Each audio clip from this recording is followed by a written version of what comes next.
Euripides Electra, a plot summary. It begins when a peasant leaves his cottage and talks about what has already happened. The Trojan War, Clytemnestra and Aegisthus killing Agamemnon. Orestes was taken by an old slave who had once looked after Agamemnon to Phocis and gave him to Strophius to bring up. Aegisthus kept Electra at home so that nobody could marry her and make an heir to contest for the throne. He realised that she might bear a son in secret, so he planned to kill Electra. Clytemnestra forbid him from killing her because she feared the hatred her child's death would bring on her. Aegisthus married Electra off to that peasant so that her children would not be of noble blood, and then he offered a reward of gold to anyone who killed Orestes. The peasant is a Mycenaean with good breeding, but he is poor, and Electra is still a virgin because the peasant thought himself unworthy of her and doesn't want to take advantage. The peasant exits and Electra enters from the cottage. She complains, which is her one self-indulgence, whilst going to fetch water from the river. She says that Clytemnestra has other sons from Aegisthus, and so now treats her and Orestes poorly. The peasant returns and asks her why she is working so hard, because he has told her before that she is a princess and needs to rest rather than work. Electra praises him for not taking advantage of her, but says that she should do her part and make his house tidy and comfortable. Electra and the peasant exit separately. Orestes and Pylades, whom Orestes calls a friend, enter. Orestes has been sent by Apollo's oracle to Argos to avenge Agamemnon. Orestes has already been to Agamemnon's grave, given a lock of hair, and sacrificed a lamb. He hasn't entered the city walls yet, but is near the border, looking for his sister so that they can get revenge. He sees a slave girl coming, carrying a water jar on her shaved head, and so him and Pylades hide. Electra moans to herself and talks about Agamemnon, Clytemnestra, Aegisthus, Orestes, and this confirms that she is his sister. A slave comes from the cottage and takes the water jar from her. She comments on her shaved head for mourning and continues to moan. The chorus enter, which is the countrywomen of Mycenae, unmarried and poor. They tell Electra that they have come to ask her to go to a festival in Argos, where they are all planning to walk in procession to Hera's temple. They even offer her a gown and a golden necklace so that she can attend. Electra tells them that she will not dance because she's too sad. They say, do it for the gods, and it might cheer her up.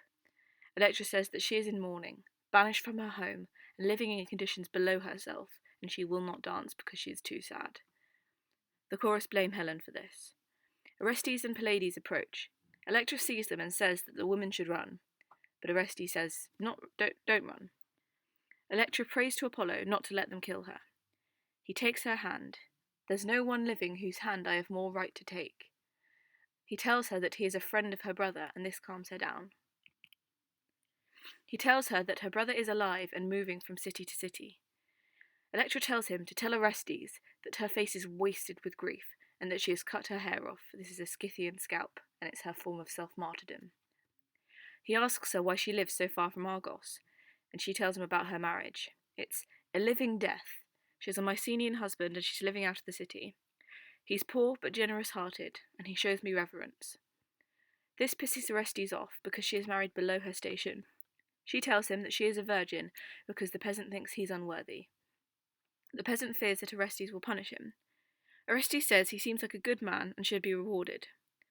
Orestes asks about Clytemnestra, but Electra says that her only care is for Aegisthus. Aegisthus doesn't know that she is still a virgin. Orestes asks what Electra would expect her brother to do if he returned, and she says she would expect him to kill both Aegisthus and Clytemnestra. She says that she wouldn't recognise him if she saw him, as the only one who would is the old man who sent him to Phocis. Electra says that Agamemnon was not given a proper grave, and his body is just where it was thrown. Orestes asks her to tell him how Agamemnon died. Electra tells him to tell Orestes, firstly, how disgraced she is, and then she talks. She was courting Castor, her half-uncle, when he joined the gods. Clytemnestra is enjoying the spoils of Troy with Aegisthus, and no wine has been poured on Agamemnon's grave. Aegisthus even jumped on it when he's drunk. This is a symbol of Aegisthus's evil, as burial was a very important ritual in the 5th century BC Athens. The peasant arrives and tells Electra not to stand talking with young men. She tells him that they are friends of Orestes, and then the peasant tells her to invite them in. Orestes approves of him as a good man. He praises the peasant, which teaches the audience of the merits of an individual. Orestes and Pylades enter the cottage. Electra tells the peasant off for inviting noblemen into their bare house, but he says, "If they're as noble as they look, they'll be equally at home in a cottage or anywhere else." She tells him to go and fetch the old man who taught Agamemnon and took Orestes out of the city, and they exit separately. The chorus talk about Troy and sing a long ode about Achilles' armour and the original shield, which was less well known than the famous second one. The old man enters and comments on his old age. He greets Electra, then cries because he passed Agamemnon's grave on the way there and saw a newly sacrificed ewe on the altar. He speculates that maybe Orestes has shown up in disguise. He asks her to compare her hair colour to the shorn lock on the grave, but she says that many people have that hair colour and it wouldn't prove anything. He asks her to compare shoe prints, but she says that it is rock and there will be no shoe prints, and anyway, women have smaller feet than men. Electra says that her brother was brave and would not have returned in secret.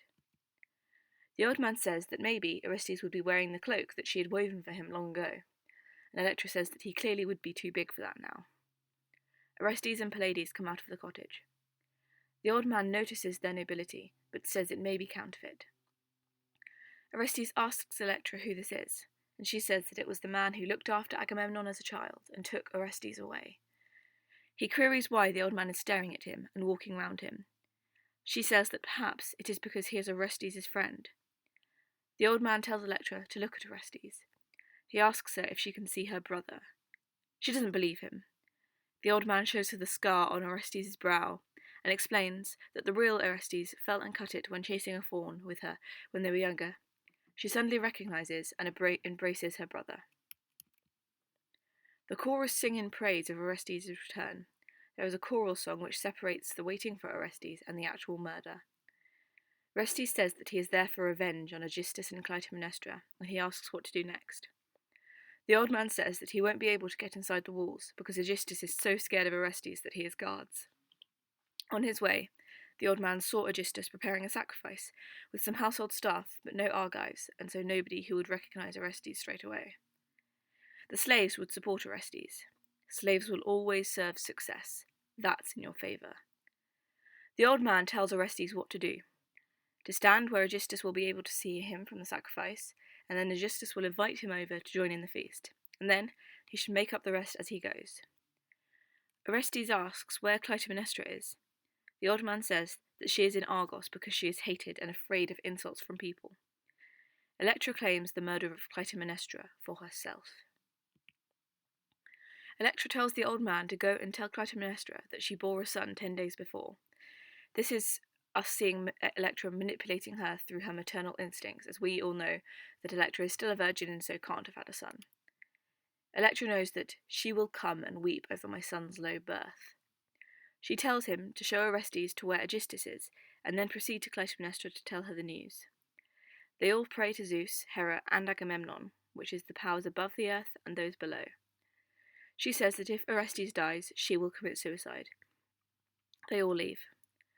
The chorus sing of Pan, Thyestes with Atreus' wife, and Clytemnestra killing Agamemnon. Then they hear a shout.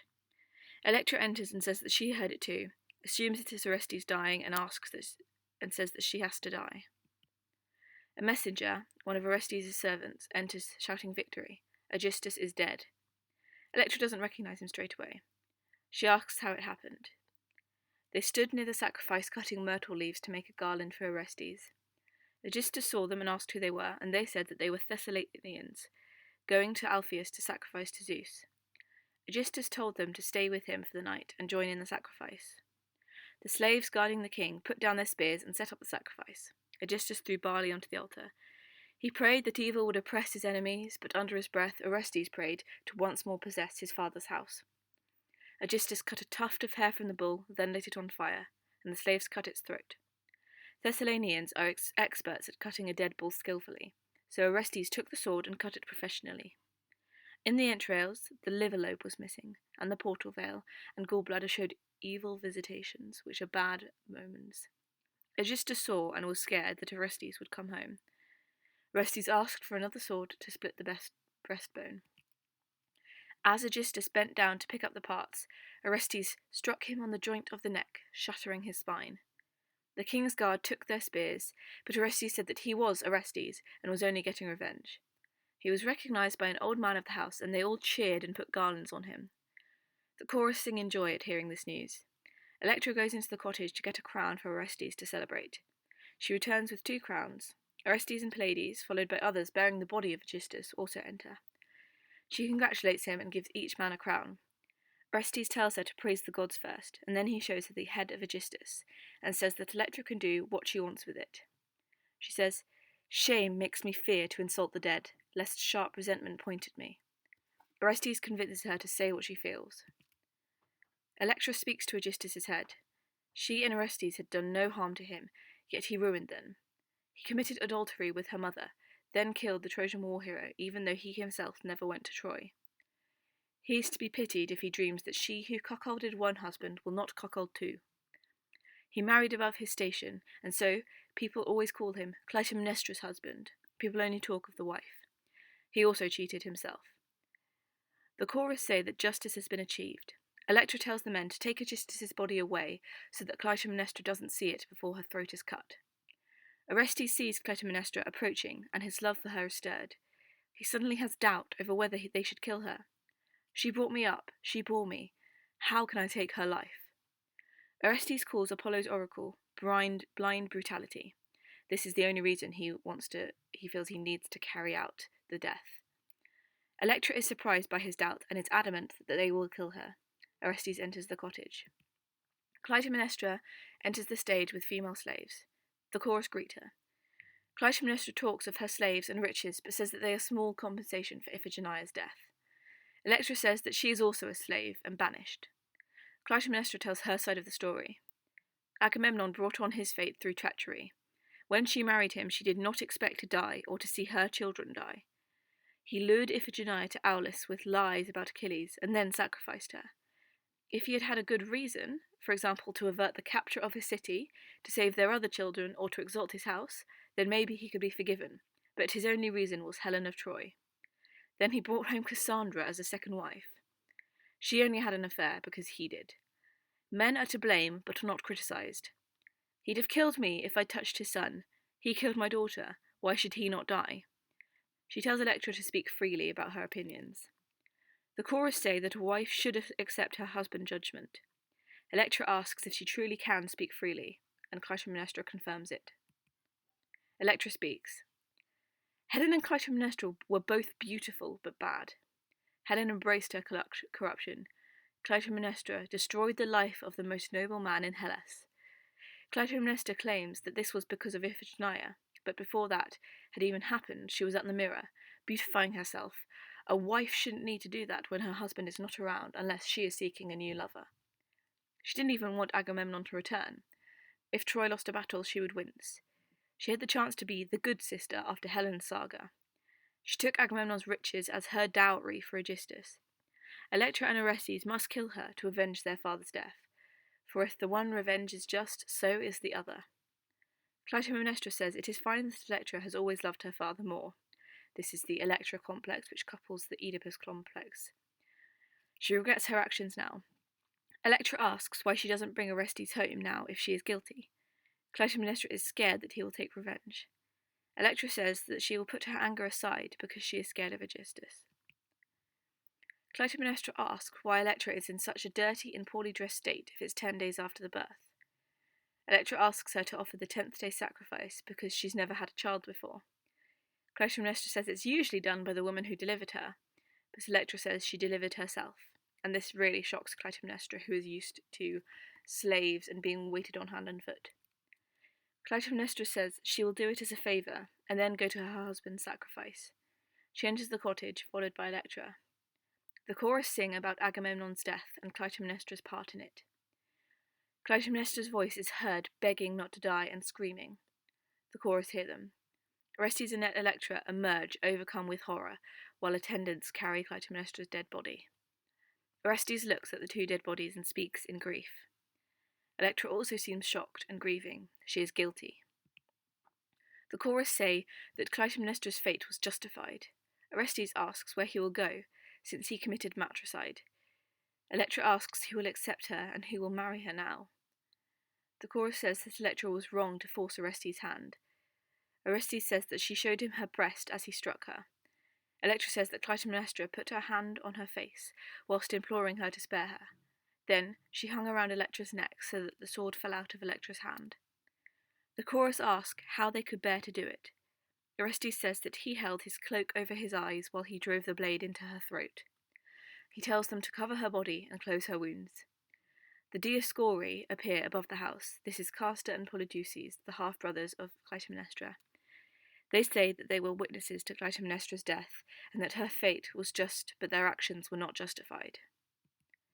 They say that Apollo was wrong to tell Orestes to kill his mother.